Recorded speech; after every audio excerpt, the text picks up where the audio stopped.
রুটি রাবাররা সবাই কোথায়? হাত তুলুন দেখি। ওহ সরি, হাত তুলবেন কি করে? কমেন্টে জানান।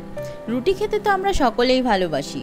রুটিতে হাই ফাইবার থাকে, কিন্তু সময়ের অভাবে অনেকেই রুটি ছেড়ে ভাতের দিকে অগ্রসর হয়েছে। সেই অগ্রসরের পথে আমিও একজন পথিক।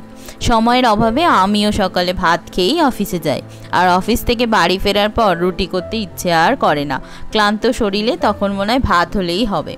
তো নমস্কার বন্ধুরা, গল্প কথা এবং রান্নার আরেকটি নতুন ভিডিওতে আপনাদের সকলকে স্বাগত জানাই।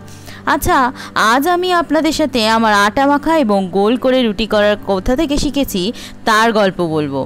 আজ থেকে প্রায় ওই ধরুন 12-13 বছর আগে আমাদের বাড়িতে একটা নন বেঙ্গলি পরিবার ভাড়া থাকতো।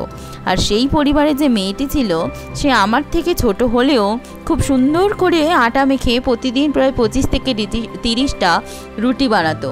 আর সেই রুটিগুলো বানানো দেখে থেকেই আমার ইন্সপিরেশন, আর এইভাবেই আমার রুটি বানানো শেখা।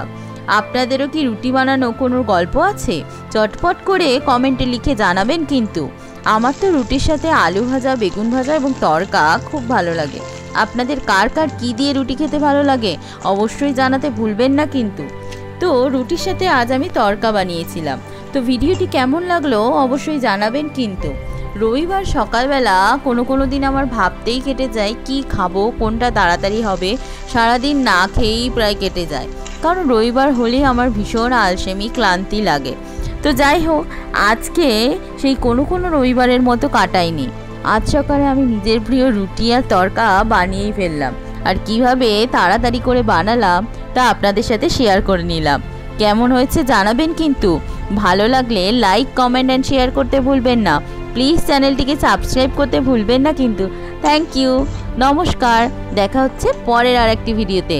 আশা করছি আপনারা সকলে ভালো থাকবেন, সুস্থ থাকবেন।